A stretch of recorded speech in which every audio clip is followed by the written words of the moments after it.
안녕하세요. 세상을 바꾸는 작지만 강한 흐름 채널 M&L의 밸류 크리에이터 김장길입니다. 창업의 지혜 시간입니다. 오늘 강의 주제는 스타트업 플레이북, 당신의 사업은 어떤 것일까요? 골목식당, 직영점, 프랜차이즈라고 하는 주제로 말씀드릴까 합니다. 이게 실제로는 제가 이제 지난번에 개인 사업자와 법인 사업자 얘기를 하면서 이제 골목식당과 직영점과 프랜차이즈의 어떤 그 차이점이나 이걸 좀 빗대서 말씀드린 적이 있었는데요.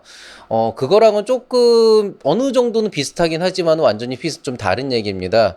원래 이제 제가 이번에 강의를 하려고 했던 거는 2024년도 창업 지원 사업에 대한 얘기를 조금 하면서 2025년도 창업 자금 조달에 대한 얘기를 하면서 어떻게 하면 이제 지금부터 사업 준비를 해야 되고 준비를 해서 내년도에 사업 계획서를 쓰고 실제로 이제 자금 조달을 성공할 수 있을까 이 얘기를 하려고 생각을 했었는데요.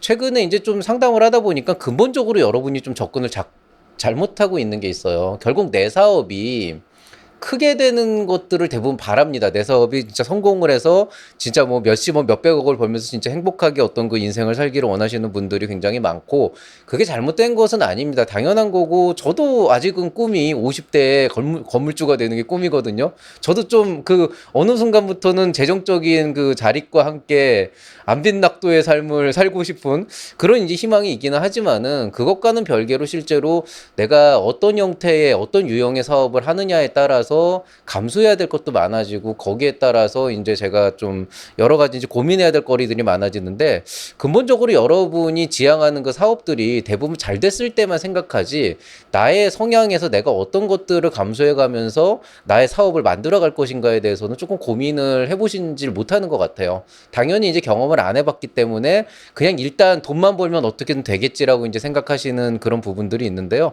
오늘은 좀 그런 부분들에 대해서 한번 좀 정의를 해보겠습니다. 그래서 실제로 이제 다음번 강의 때는 진짜로 2025년도 창업 자금 조달 방법에 대한 어떤 전략적인 설명을 드릴 텐데 근본적으로는 골목식당과 같은 사업도 직영점과 같은 사업도 프랜차이즈와 같은 사업도 모두 다 창업 지원 사업의 혜택을 받을 수가 있어요. 다만 여러분이 약간 골목식당 같은 창업을 하면서 마치 직영점과 같은 사업 계획서를 쓰거나 직영점과 같은 사업을 하는 유형인데 프랜차이즈 사업 같은 그런 대박을 치는 그런 형태로 계속 이제 호도를 하다 보면은 뭔가 진정성에 대한 문제도 있고 실제로 사업도 그렇게 되질 않으면서 굉장히 어려워지는 상황들이 있을 수가 있습니다. 그래서 오늘은 그 내년도의 창업 지원 사업과 그 창업자금 조달을 위한 어떤 전략적인 요소와 그걸 위한 사업계획서를 쓰는 법, 그 다음에 그런 사업계획서를 쓰기 위해서 지금부터 준비해야 될 내용들, 그런 것들을 본격적으로 다루기에 앞서서 일단 내가 지향하는 내 성격에 맞는 창업이 어떤 것인가를 먼저 좀 정의를 해놓는 게 좋겠다라는 생각으로 강의를 시작을 하겠습니다. 자, 먼저 이제 오늘 강의를 하기에 앞서서 여러분이 혹시라도 오해를 하실 수도 있을 것 같아서 그걸 좀 줄이는 의미에서 결론을 먼저 얘기를 하겠습니다. 자, 일단 오늘의 첫 번째 결론은 여러분이 어떤 유형의 사업을 선택해서 그 사업을 진행한다고 하더라도 충분히 행복하게 잘 살 수 있다. 이거는 선택의 문제이고 그 선택을 하고 추구하는 어떤 그 가치의 문제인 것이지 절대로 어떤 게 더 좋고 더 나쁘고의 그런 기준은 없습니다.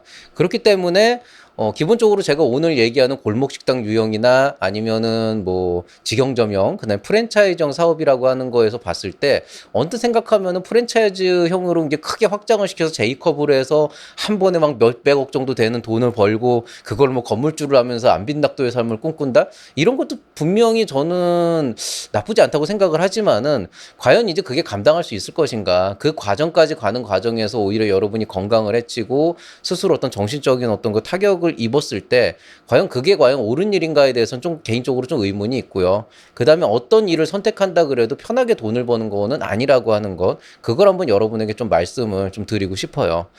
그래서 일단 우리가 첫 번째로 고민을 해봐야 되는 거는 이제 인생 한방과 안정적 수입 어떤 게 좋냐라고 하는 건데요.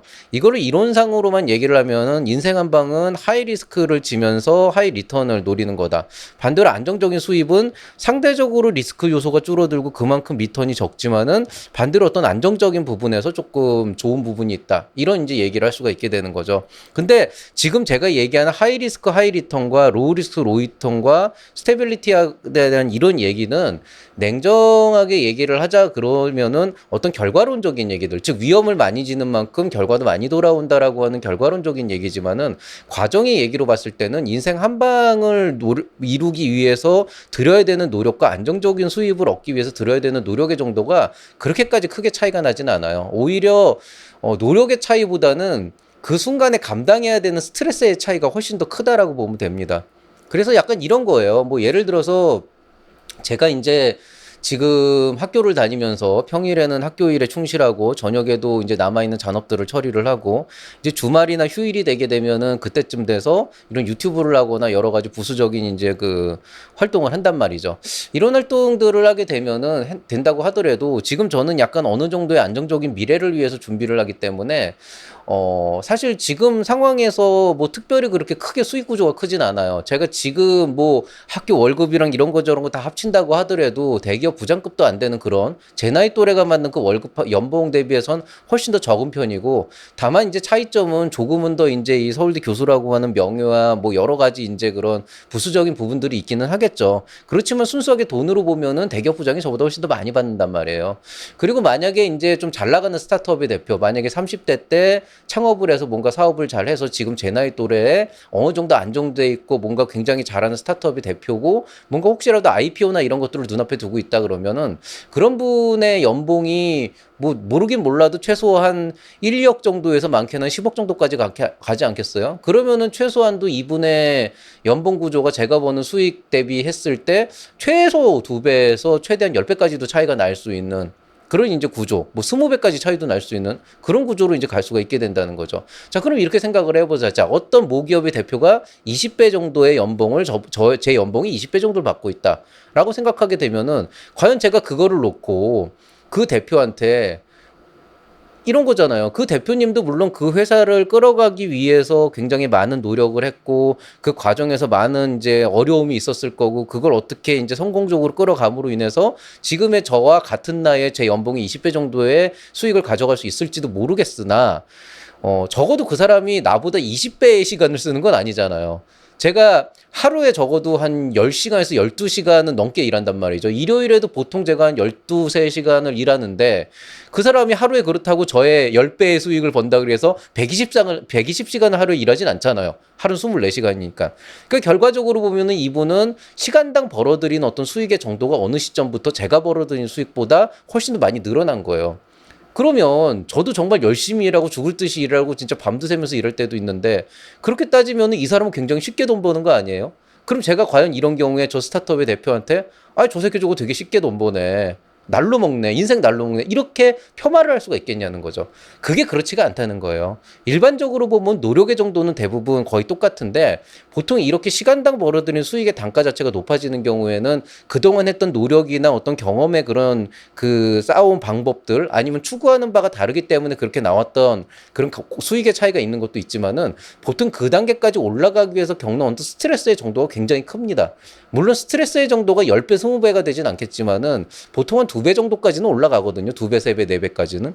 그 정도까지 올라가는데 문제는 사람의 멘탈이 그렇게 그 일반적인 사람들이 겪는 그런 멘탈 대비해서 2배, 10배까지 버틸 수 있지는 않아요. 그것까지 버틸 수 있는 사람은 실상적으로 소시오패스라고 보는 게 맞고 일반적으로는 그 역치가 정해져 있기 때문에 거길 넘어가는 순간에 보통 맛이 갑니다, 사람이. 그래서 실제로 지금 창업하는 분들 중에 공황장애가 오거나 그런 것 때문에 이제 정신과 치료를 받는 분들이 굉장히 많고 뭐 우울증 같은 건 너무 흔해가지고 그래서 제가 말씀드리고 싶은 건 건강한 정신과 마음으로 건강한 정신과 마음과 몸으로 생활을 살아가면서 안정적인 어떤 안정성을 추구하는 이런 삶 자체가 굉장히 괜찮은 거다. 그렇지만 혹시라도 기회가 되고 내가 충분히 인생을 걸어서 한번 스펙타클하게 한번 인생을 살아보고 싶다 그러면 하이 리스크 하이 리턴을 보장하는 어떤 인생 한 방에 가까운 사업을 하는 것 자체가 또 잘못된 건 아니다. 어쨌든 그만큼 이제 리스크 테이킹을 했으니까 뭐 이런 관점으로 보면 되겠습니다. 자, 어찌됐건 간에 여러분이 사업을 합니다. 저와 여러분이 사업을 하는데 우리가 사업을 하는데 만약에 부모님으로부터 물려받은 자산이 엄청나게 많아서 내가 시작부터 굉장히 좀 그 아주 여유 있게 시작하지 않는다 그러면 우리의 사업 시작은 늘 골목 식당에서부터 시작을 하죠. 그리고 아무것도 없는 상태에서 진짜 소규모의 자원, 뭐 하다못해 내가 그동안 꼬박꼬박 모아놓은 돈 1,000만 원이라든가 아니면은 뭐 창업 지원 사업을 통해서 예창패를 받은 5천만 원이라든가 그런 작은 돈을 가지고 시작을 하면은 어쨌든 뭘 해보려고 해도 금방 이제 돈이 사라지기 때문에 일단은 처음에는 어찌 됐건 간에 조금 더 사업의 안정성을 꾸리기 위해서 안정적인 수입을 좀 지향하면서 그럼에도 불구하고 1,000만 원으로 시작하면 손실도 딱 1,000만 원밖에 안 나는 거니까 비교적 이제 적은 리스크에서 보통 시작을 합니다. 그리고 사람마다 좀 레벨이 다르긴 하지만은 그래도 막 10명, 20명 되는 직원들하고 부대끼면서 일을 하는 것보다는 1인 창업을 하거나 2, 3인 창업을 하면서는 사업이 상대적으로 스트레스 컨트롤도 굉장히 쉬운 편이죠. 그래서 항상 골목식당 형태의 창업으로 1인 창업이나 소규모 창업을 시작하는 경우에는 어쨌든 뭐 그만큼 성장 가능성도 아직은 좀 미지수이고 여러 가지 헤쳐나가야 될 길도 많고 하고 수익률도 처음엔 많이 안 나오지만은 그만큼 이제 스트레스를 받는 부분도 많이 이제 크진 않다. 이 정도로 이제 얘기를 할 수가 있겠죠. 이제 그러다가 이제 이 사업이 번창을 합니다. 이 사업이 확장을 하게 되면은 그때쯤 됐을 때 이제 과연 나는 어떤 식으로 사업을 꾸려갈 것인가. 이게 이제 우리가 흔히 얘기하는 이제 성장 전략이거든요. 이 시점에 내가 골목 식당처럼 식당 같은 어떤 회사를 운영을 하다가 여기에서 그냥 회사를 확장을 하면서 사람을 더 뽑고 해서 뭔가 좀 더 본격적으로 더 많은 수익을 낼 수 있는 그런 구조를 만들어 간다 그러면은 그건 이제 직영점을 끊임없이 만들어서 약간 장사를 하는 영역으로 넘어가게 되는 거예요. 그런데 만약에 내가 지금부터 하는 사업이 단순히 직원을 더 많이 늘리고 그만큼 일을 더 많이 해가지고 매출을 더 많이 올려서 뭔가 돈을 더 많이 벌겠다라는 개념이 아니고 뭔가 어떤 그 정확한 시점에 정확하게 경제적으로 금전적으로 도약을 할 수 있는 어떤 시기를 만들어 가지고 외부의 자금을 끌어들여서 순식간에 돈을 때려받고 그거의 2배, 3배를 계속 뻥튀기해서 올릴 수 있는 그런 사업을 한다 그러면 그때는 가맹점과 같은 그런 사업 형태가 될 수밖에 없어요. 그럼 이제 그거는 프랜차이즈형 사업이 되고 이때는 장사보다는 조금 더 사업에 가까운 그런 특성들이 가져갑니다. 물론 이것도 장사와 사업을 비교한다는 건 아니에요. 느낌적으로 그렇다는 거고 절대 장사를 비하하는 건 아닙니다. 어쨌든 직영점 유형으로도 매장을 늘려도 굉장히 성공할 수 있는 사업들이 있어요. 스타벅스 같은 게 이제 대표적인 사례라고 할 수가 있겠죠. 자, 그럼 이거를 조금 예시를 들어보겠습니다. 저는 궁극적으로는 M&L이라고 하는 브랜드를 바탕으로 창업교육 플랫폼을 만드는 게 목적이긴 하지만은 현재 제가 올리고 있는 주요 이제 수단은 아무래도 최근에 한 건도 발생하고 있지 않은 컨설팅인데요. 자, 이 컨설팅을 제가 사업화를 한다 그랬을 때 지금 제가 하고 있는 거는 골목식당형이에요. 그냥 작은 사무실을 하나 두고 저라는 개인이 그냥 어떤 한정된 영역의 고객들이 요청을 하면 그 고객을 대상으로 상담을 하고 서비스를 제공하고 돈을 받습니다.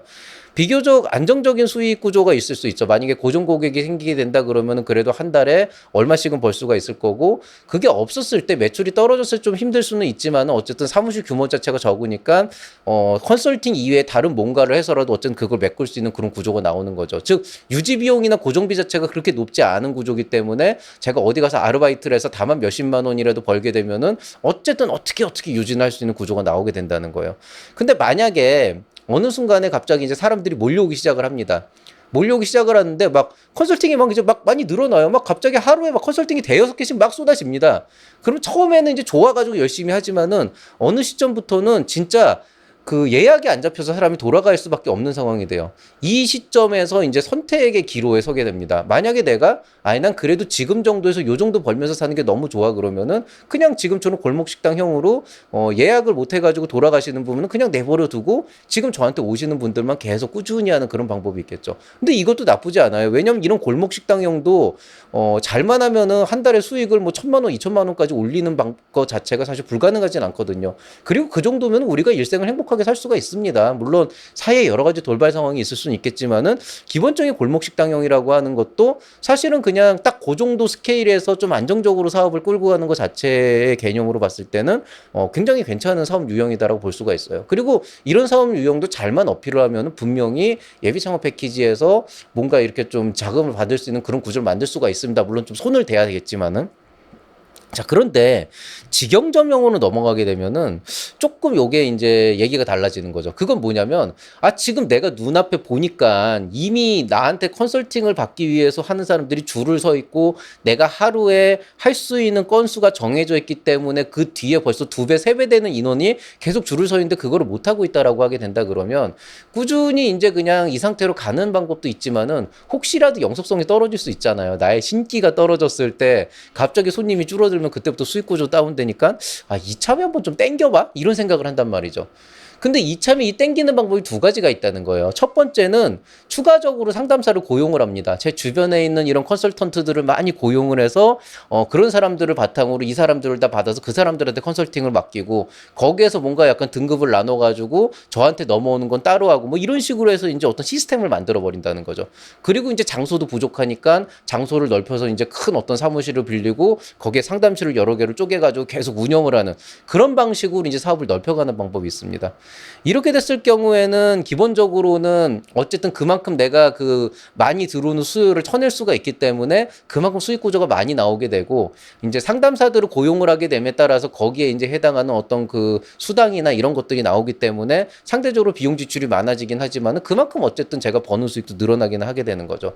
다만 이제 이렇게 됐을 경우에 문제는 이런 문제가 생기죠. 고객의 만족도 문제인데, 김장길이라는 사람에게 상담을 받으러 왔는데 사람들이 차 있다고 다른 사람한테 이제 이거를 넘겨버렸을 때, 물론 본인의 선택이겠지만은 혹시라도 받고 나서 그 만족도가 높지 않을 수가 있잖아요.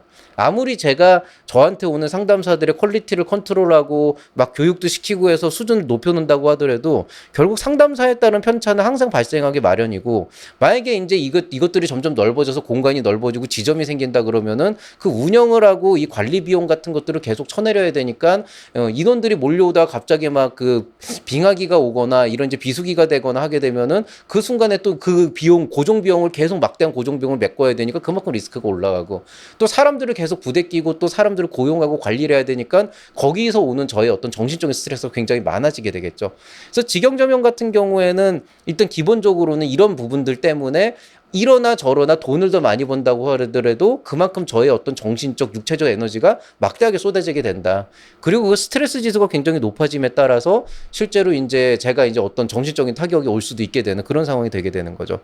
자, 근데 그에 반해서 그럼 프랜차이즈형은 어떠냐? 요게 조금 구조가 달라요. 프랜차이즈형은 뭐냐면은 제가 상담사를 고용하는 게 아니고 상담사 각각은 그냥 자기가 하고 싶은 상담을 하는 건데 제가 M&L의 이름을 빌려주는 겁니다. 그래서 MNL 뭐 인천점, MNL 뭐 무슨 점, MNL 뭐 안동점 뭐 이런 식으로 이제 그 브랜치를 까는 거예요. 그리고 이제 그 사람들에게 저의 상담 노하우를 전해주고 각 지역별로 이 사람들이 제 브랜드를 거는 대신에 이제 동일한 형태의 유형의 어떤 제 시스템, 상담 시스템을 이용해서 상담을 하면서 돈을 벌 수 있게 하는 그런 방법이 되죠.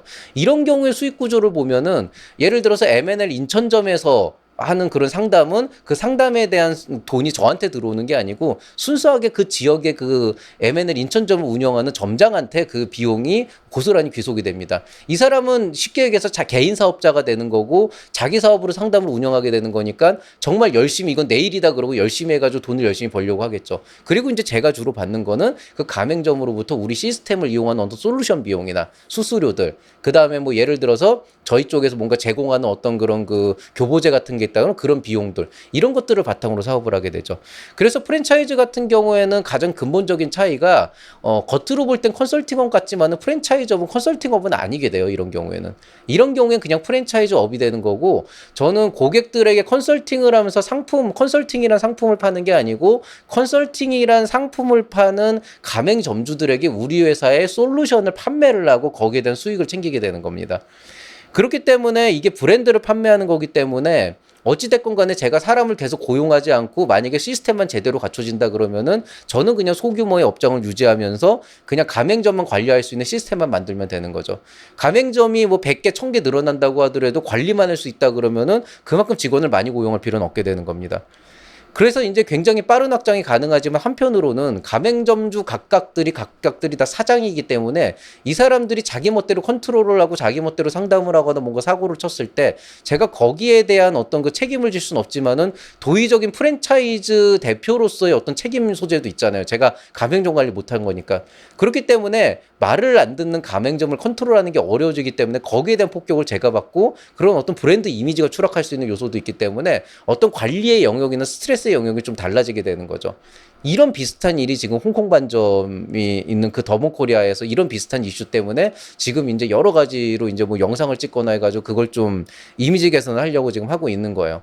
그래서 약간 이 스트레스의 정도가 직영점용 같은 경우에는 그래도 좋은 점이 있어요. 상담사가 너무 엉망이고 마음에 안 들고 문제를 일으킨다 그러면 자를 수가 있는데 가맹점 같은 경우에는 프랜차이즈법이나 이런 게 있기 때문에 아무리 저 가맹점이 문제를 일으킨다 그래도 정말 어떤 그 가맹점 규약상으로 문제가 있는 도의적인 책임이 보이지 않는다고 한다면은 실제로 이제 그냥 욕은 욕대로 내가 얻어 처먹으면서 그 가맹점 유지시켜 줄 수밖에 없는 그런 이제 좀 안 좋은 상황도 나올 수가 있게 된다는 겁니다. 이게 이제 제가 말하는 골목식당형, 직영점형, 프랜차이즈형이에요. 정리하자면 골목식당형은 말 그대로 개인이 1인 소규모로 시작하는 대부분의 이제 창업가분들이 시작하는 그게 이제 골목식당형이고 거기서 확장이 이루어진다 그랬을 때 그냥 회사를 넓히면서 사람을 많이 고용해가지고 뭔가 그냥 매출이 2배 올라가려면 일도 2배 더 해야 되는데 그만큼 많은 사람들 고용해서 해결하는 게 그게 이제 직영점형. 즉 규모의 확장이 일어나면서 그만큼 비용을 쓰는 거. 프랜차이즈형은 그 규모의 확장이 일어나는 시점에 그 규모의 확장을 가맹점이라고 하는 요소로 분산을 시켜버리고 나는 관리라고 하는 그런 시스템으로 만들어서 비즈니스 모델을 프랜차이즈형 시스템으로 만들어가는 걸 얘기를 합니다. 자, 그래서 그러면은 이 세 개 중에 어떤 게 좋냐 그러면은 저는 개인적으로 지금도 그렇고 마지막도 그렇고 저 골목식당형을 추구를 해요. 그건 왜 그러냐면은 물론 그런 기회가 오고 그 선택을 어쩔 수 없이 해야 된다라고 한다 그러면은 정말 열과 성을 다해서 노력해서 뭔가 직영점이든 프랜차이즈형이든 이런 규모로 확장할 기회가 혹시라도 올 수 있을지 모르겠지만은 결국 선택의 문제라고 했을 때 제 멘탈이 그렇게 강하지가 않거든요. 저 의외로 악플 달리는 거 상처받아요.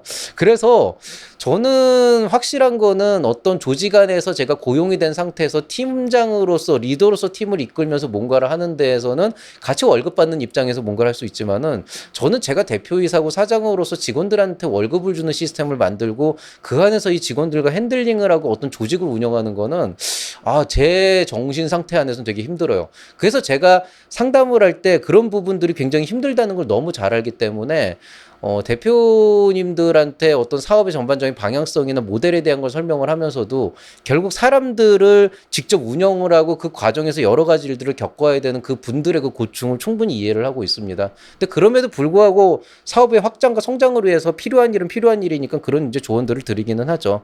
그렇지만 김장길이라는 개인은 그냥 작은 사무실에서 안정적인 수입으로 그냥 쭉 가늘고 길게 가는 걸 더 선호한다. 요 정도는 얘기를 하고 싶습니다. 그리고 이 얘기를 하는 거는 앞으로 이제 대부분 여러분이 하는 창업은 결국에는 궁극적으로 프랜차이즈형일 가능성이 크고 그게 안 되면 직영점형으로 이제 퍼져 나가는 이런 구조들을 이제 많이 생각들을 하실 텐데 꼭 그렇게 갈 필요는 없다는 거. 골목식당형으로도 안정적으로 행복하게 사실 수 있다면은 그렇게 사시는 것도 나쁘지 않다는 걸 먼저 말씀을 드리겠습니다. 근데 이런 얘기들을 항상 조심스럽게 하는 이유는 저는 결국에는 사업을 하려는 여러분의 의지가 중요하고 그걸 만들어가는 과정이 중요한 거지 뭐 이런 식으로 했다 그래서 루저가 되는 건 아닌데 이제 아무래도 투자 유치를 하거나 정부 지원 사업을 할 때는 가능한 프랜차이즈형으로 가는 게 유리하긴 하거든요. 이런 얘기를 하다 보면 상대적으로 다른 걸 비하는 듯한 그런 그 느낌을 받으실 수가 있을 것 같아서 일부러 말씀을 드리는 거예요.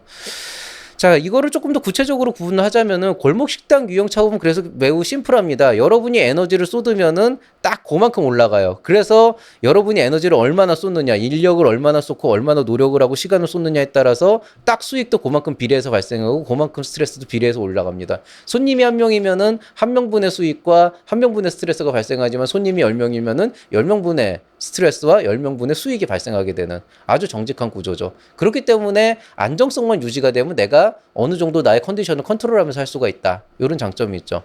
직영점 유형 창업은 확실히 성장을 하는 과정에서 사람들 리소스를 더 많이 쏟아부어가지고 한 방에 많은 수익을 내는데 이 시너지라는 게 있습니다. 한 명이 하는 일보다 둘이 일을 논아서 하면은 똑같은 일이 된다 그래도 보통 결과가 2배로 나오는 게 아니고 2.5배, 3배로 나오는 경우가 있어요. 즉 뭐냐면은 왜냐면은 한 명이 연간 1억을 버는 것보다 두 명이 연간 2억을 버는 게 어떤 의미에서는 더 편하고 10명이 연간 10억을 버는 게 훨씬 더 편할 수가 있다는 겁니다. 그건 왜 그러냐면은 그 안에서 시스템만 잘 구성하고 어떤 시너지만 잘 맞추가 수가 있으면 각자가 각자의 일을 하는 것보다 각자가 일을 분담해서 효율성을 극대화시키는 그런 구조가 가능해진다는 거죠. 다만 직영점 유형의 창업 같은 경우에는 그렇기 때문에 일반적인 아까 말씀드린 이런 이제 이거 뭐라 그랬지? 골목 식당형 창업보다는 훨씬 더 빠른 형태의 어떤 그 성장 구조를 가지게 되는데 문제는 이 직영점 유형의 창업은 성장 구조를 가지다가 어느 지점에 수렴을 해버리게 돼요. 그 이유는 간단합니다. 결국에는 수요가 높아지고 매출을 2배로 올리고 어떤 고객들이 늘어나게 되면서 늘어나는 에너지의 정도가 점점 효율성이 떨어지게 되는 거예요. 예를 들어서 내가 컨설팅 이런 컴퍼니를 운영하면서 5명의 상담사를 추가 고용했다 그러면 그 순간에는 굉장히 수익도 올라가고 수익 구조 좋아지지만은 더 확장이 돼가지고 10명이 된다 그러면 그 과정에서 올라오는 민원도 많아지니까 그 CS라는 인원을 추가를 해야 되고 또 그 과정에서 또 그 사람들이 많아지면 또 그 사람들을 관리하는 중간 관리직을 뽑아야 되고 또 핸들링을 해야 되고 그 사람들의 성과급도 나눠야 되고 하다 보면은 수익률 자체가 점점 떨어진다는 거죠. 골목 식당 같은 경우는 제가 어쨌든 하나를 하고 2개를 하고 3개를 하면 수익이 딱 1배, 2배, 3개가 나가지만은 이런 직영점 유형의 창업은 이런 것들 때문에 어느 시점에 성장이 정체가 되는 시점이 있습니다. 그런 것들 때문에 매우 특이하게도 어느 순간 일정 수준 이상을 넘어가면 오히려 골목 식당 유형의 창업이 더 나을 수도 있는 것 같은 그런 상황이 나오기도 해요, 실제로. 그래서 이게 대표적인 게 학원이에요. 그래서 학원 같은 경우가 이제 굉장히 목 좋은 곳에 학원을 낸다 그랬을 때 내 개인이 너무 잘 가르쳐가지고 학생들이 오기 시작을 했을 때 입소문을 타면은 순식간에 올라갑니다. 그런 순식간에 올라갔을 때 거기에서 내가 끊어버리진 않고 뭔가 확장을 하기 위해서 공간을 두고 강사들을 고용을 하기 시작하면은 그 강사들을 고용하는 게 늘어날수록 계속 인건비는 나가고 하게 되니까 처음에 수익이 올라가는데 어느 순간부터 수익이 점점 둔화되면서 고정비를 넘어가는, 즉 내가 혼자서 볼 때가 더 나은 상황이 오게 되거든요. 요 시점쯤에 보통 이제 선택을 해야 돼요. 이 컨셉을 가지고 쭉 유지를 하면서 소규모로 계속 유지를 할 것인지 아니면 메가스터디 같은 대형 학원으로 이제 나갈 것인지를 선택을 해야 되는데 이런 것들이 보통 직영점 유형에서 가져가는 게 있습니다. 그래서 직영점이라고 하는 거는 너무 급속하게 성장을 대책 없이 시키게 되면은 이런 한계치에 도달하기가 쉬워서 이것도 어떤 하나의 리스크가 될 수 있고 또 이런 과정에서 또 많은 사람들과 부대껴야 되기 때문에 대표가 받아야 하는 스트레스도 굉장히 많아진다. 이런 것들을 좀 알고 계시면 되겠죠. 그 다음이 이제 프랜차이즈 유형 창업입니다. 확실하죠. 프랜차이즈 같은 경우에는 의외로 그 고객을 응대하면서 고객과 사업을 해야 되는 그런 이제 그 구조 자체가 결국엔 각각의 가맹점주들이 열심히 본인의 성과를 내기 위해서 하는 것이기 때문에 상대적으로 고객과 부대끼면서 얻는 스트레스는 사라집니다. 즉 뭐냐면은 기존에 있는 직영점 유형이 B2C 사업이라고 생각을 하면은, 즉 내가 여전히 사람을 고용하고 커스터머를 대상으로 서비스나 솔루션을 제공하고 돈을 받는 사업이었다고 한다 그러면은 프랜차이즈 사업은 전형적인 B2B 사업으로 보면 돼요. 비즈니스 투 비즈니스. 즉 나는 가맹점주와 기업 간 계약을 맺는 거지, 비즈니스 계약을 맺는 거지, 내가 직접 고객을 만나가지고 서비스를 제공하고 돈을 받을 필요는 없습니다. 물론 내가 요 안에 직영점을 운영한다든가 아니면 뭔가 어떤 그 이슈에서 약간 이벤트성을 한다든가 그럼 상관이 없지만 완전히 100% 프랜차이즈를 한다 그러면은 나는 그냥 가맹점만 늘리면 돼요. 그리고 거기에 맞는 솔루션만 개발해서 주면 되니까 가맹점이 100개여도 1000개여도 솔루션을 한 번만 개발하면 100개 1000개 뿌릴 수가 있잖아요. 그러니까 규모의 경제가 나온다고요. 즉 많아질수록 초기 투자 비용이 금방 이제 삭제가 되고 그 다음에 이제 굉장히 내가 그거를 생산하는 어떤 교보제를 생산하거나 콘텐츠를 생산하는 게 굉장히 단가가 좋아지게 됩니다. 식당도 마찬가지죠. 가맹점이 늘어날수록 원자재 값을 더 싸게 살 수 있으니까 규모의 경제가 나와서 수익률이 더 올라가게 되는 거죠. 그래서 프랜차이즈 유형 창업이 우리가 흔히 얘기하는 스타트업인 거예요. 흔히 얘기하는 이런 J커브를 그리는 스타트업인 겁니다. 이런 J커브를 그리는 스타트업인 거고, 이런 구조에서는 에너지를 쏟는 그 과정에서 프로핏과 스트레스가 동시에 그냥 기하급수적으로 증가를 하게 되죠. 그러니까 돈도 많이 벌 수 있지만 그만큼 스트레스 지수가 높아진다. 왜냐하면은 가맹점주들이 말을 안 듣는다고요. 자기 사업이니까 자기 멋대로 할 거고 기본적인 계약 관계만 어기지 않으면 제가 컨트롤할 수 있는 방법이 없거든요.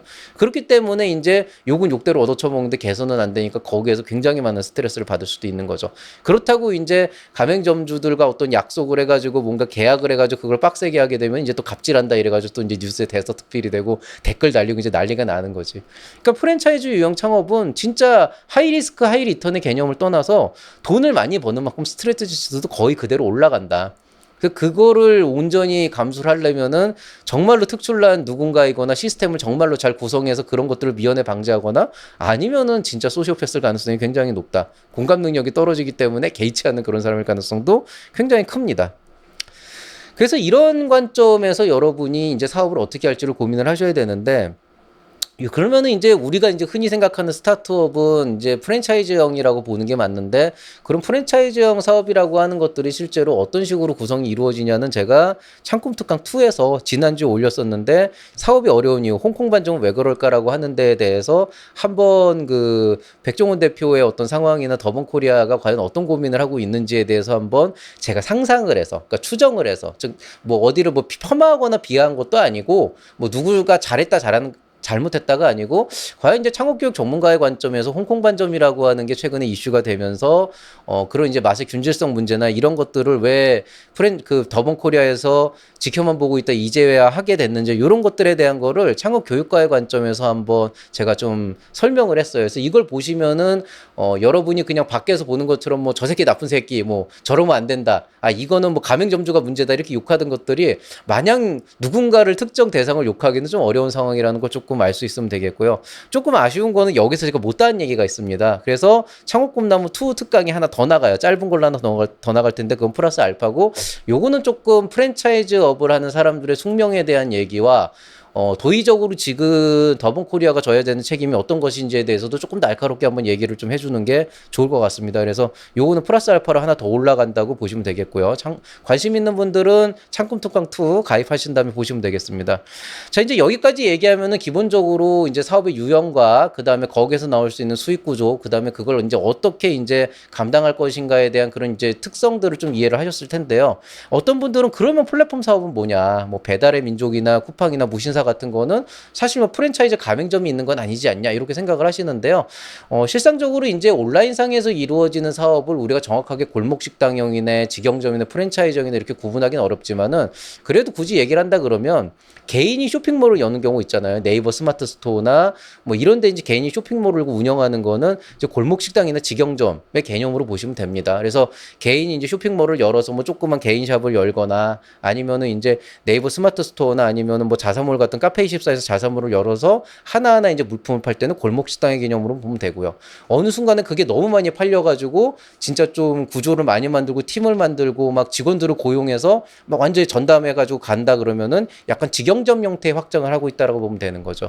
근데 만약에 여러분이 네이버 스마트 스토어와 같은 그런 아예 그냥 오픈마켓을 구성한다 그러면 그때는 프랜차이즈가 되는 게 오픈마켓 11번가 네이버 스마트 스토어 그 다음에 뭐 G마켓 옥션 이런 데는 자기네들이 직접 제품을 만들어서 고객에게 파는 게 아니고 그냥 마켓만 입점을 시키는 겁니다. 그리고 계약은 마켓들 각자의 개인 사업자나 법인 사업자 마켓들하고 하는 거고 그 각자의 그 샵들이 고객을 대상으로 열심히 사업을 하고 있는 거죠. 그리고 이제 그 오픈마켓 쿠팡이나 이런 데에서는 그냥 단순하게 여기에서 광고료나 수수료 같은 걸 받으면서 이제 운영을 하게 되는 거죠. 그러다 이제 조금 더 발전하는 쿠팡 같은 경우에 이제 자사 제품 PB 상품 같은 걸 만들기도 하고 무신사도 무텐다드 같은 그런 PB를 만들기도 하지만은 그거는 이제 조금 시간이 지난 다음에 PB 상품을 통해서 좀 더 활성화를 시키겠다라고 하는 그런 개념으로 좀 더 직영점 개념의 어떤 그 컨셉을 집어넣은 것 뿐이지 기본적으로 프랜차이즈라고 하는 그런 기본 성향 자체에서 크게 어긋난 건 아니에요. 그래서 배달의 민족이나 쿠팡이나 무신사는 스타트업이 맞고 스타트업스럽게 프랜차이즈형 사업을 하는 곳이다라고 보시면 되겠습니다. 그래서 이런 관점에서 여러분의 사업을 한번 정의를 해보고 뭐 누구나 프랜차이즈형을 꿈꾸지만은 그게 과연 내가 할 수 있는 일인가 가당키나 한 일인가 내가 이걸 하기 위해서 가맹점주라고 계약을 하고 이 사람들이 말 안 들었을 때 그거를 계약으로 쪼고 하는 게 과연 가능한 일인가를 좀 고민을 해보세요. 안타까운 거는 아주 노골적으로 말씀드리는 건 좀 그렇지만은 가끔가다 이제 사업을 하겠다고 찾아오시는 분들을 보면은 어떤 분들이 있냐면 회사나 조직 문화에서 적응하기가 굉장히 힘들어가지고 오시는 분들이 있어요. 근데 그 중에서도 보면은 그냥 태생 자체가 혼자서 이게 뭔가를 이렇게 개인적으로 하시는 거가 성격에 맞고 남의 말을 듣거나 사람들하고 같이 이렇게 하는 어떤 사회적 관계를 유지하는 것 자체가 되게 불편하신 분들이 있거든요. 근데 이런 분들이 보통 사업화를 가져오면은 뭐 나는 프랜차이즈처럼 이제 플랫폼을 만들어가지고 크게 하면은 좋을 것 같다 이렇게 생각을 하시는데 의외로 그런 분들이 프랜차이즈에 안 맞습니다. 프랜차이즈형 사업에. 플랫폼 사업에 안 맞는 이유가 플랫폼 사업은 결국에는 규모의 확정을 순식간에 취해야 되고 그 과정에서 수많은 사람들을 만나면서 딜을 해야 되고 투자를 받아야 되고 그걸 유지하기 위해서 계속 사람을 고용해야 되고 해야 되는 건데 기본적으로 조직 생활 자체에서 적응을 못했던 분은 그런 구조 자체를 만들었을 때 본인이 견디지 못하기 때문에 굉장히 조심스럽고 성장을 못하기 때문에 결국에는 홈페이지 하나 만들고 끝나는 경우도 굉장히 많게 된다는 거죠. 그래서 그런 분들은 차라리 조금 더 골목 식당형에 가까운 유형의 창업을 해서 뭔가 시스템을 잘 만들면은 정말 얼마든지 행복하게 하면서도 돈도 많이 벌면서 살 수 있는데 뭔가 이제 이런 쪽으로 가려고 하는 게 가능할 거라고 생각을 하는 거예요. 근데 생각을 한번 해보세요. 여러분이 회사를 다니거나 어디를 다니면서 겪었던 그런 어려움들이 창업을 한다고 사라지는 건 아니에요. 여러분이 직원으로서 겪었던 스트레스가 대표가 되면 좀 나아질 수는 있겠지만은 반대로 대표가 직원으로서 받는 스트레스도 만만치가 않기 때문에 결국에는 이거는 이제 어디까지 감당할 수 있을 것인가에 대한 문제라고 보면 되죠. 시작 시점에는 모릅니다. 시작 시점은 다 될 것 같아요. 그렇지만은 여러분이 사업을 준비를 하다 보면은 계속 누군가를 만나야 되는데 그게 익숙하지 않으면은 결국엔 거기에서 이 사업을 내가 이렇게 해서는 안 되겠구나라고 하는 그런 깨달음이 오실 수도 있고 직원을 어떻게 해서 지원 사업 받아서 고용을 했는데 얘가 이제 내 말도 안 듣고 진짜 지멋대로 하고 뭐 이른바 요즘 흔히 얘기하는 뭐 그 MZ 세대라고 하는 표현을 쓸 정도로 뭔가 되게 그런 그 이제 이런 것들이 나오게 됐을 때 그걸 감당을 못하면은 직원이 2명, 3명, 10명이 늘어나도 똑같은 일이 생길 거고 스트레스가 배가 된다는 거예요. 그래서 사실은 골목 식당형 창업을 할 거냐, 직영점형 창업을 할 거냐, 프랜차이즈형 창업을 할 거냐는 어찌 보면은 선택을 하는 문제가 아니고 성향의 문제인 경우가 굉장히 많습니다. 그래서 이 성향에 따라서 사업을 어떻게 꾸려가야 될 건가도 제가 이번 올해 안에 한 번쯤 다루려고 하는 그런 요소 중에 하나고요. 다만 이제 그런 건 있어요. 여러분의 성향이 어떻게 된다고 하더라도 팀을 잘 구성하고 여러분의 부족함을 메꿀 수 있는 뭔가를 찾아낸다면은 그때는 선택을 하고 사람을 만나기 어려운 분들도 충분히 선택을 해서 프랜차이즈형 사업을 할 수 있는 그런 권한을 가질 수가 있게 됩니다. 근데 그렇게 하기 위해서 분명히 희생해야 되는 요소가 있기 때문에 그런 부분들을 한번 좀 고민해 보시면 좋을 것 같다. 이런 말씀을 드리고 싶습니다. 자, 다음번 창업의 지혜 강의 시간에는 좀 다른 얘기를 하겠습니다. 2025년도 창업자금 조달을 위한 사업 전략 수립에 대해서 말씀을 드릴 거고요. 여기에 이제 요 다음번 강의로 요거와 연동 지어가지고 여러분 각각의 성향에 따라서 어떤 식의 이제 사업 구조가 맞는지에 대해서도 한번 말씀을 드릴 거예요. 그거 좀 재미있는 콘텐츠를 기획하고 있는데, 그러면 이제 플러스 알파라는 요소를 한번 말씀드리도록 하겠습니다. 자, 오늘 얘기 여기서 마치도록 하겠습니다. 이제 방학을 하기도 했지만은 제가 앞으로는 좀 콘텐츠 제작에 많은 신경을 쓰려고 해요. 그래서 그만큼 주변의 일들을 많이 좀 줄였고, 요런 관점에서 좀 해주시면 되겠고요. 혹시라도, 지금부터 개인 상담을 원하시는 분들은 교육으로 안 되는 부분들이 있습니다. 이런 강의로 커버 안 되는 부분들이 있으니까 개인 맞춤형 상담을 원하시는 분들은 QR코드를 찍고 한번 들어와서 상담을 요청해 주시기 바라겠습니다. 자, 오늘 얘기는 여기서 마치도록 하겠습니다. 모두들 행복한 하루 보내시기 바라고요. 저는 조만간 또 좋은 콘텐츠로 찾아뵙겠습니다. 이상 채널 M&A의 밸류 크리에이터 김정길이었습니다. 여러분 사랑합니다.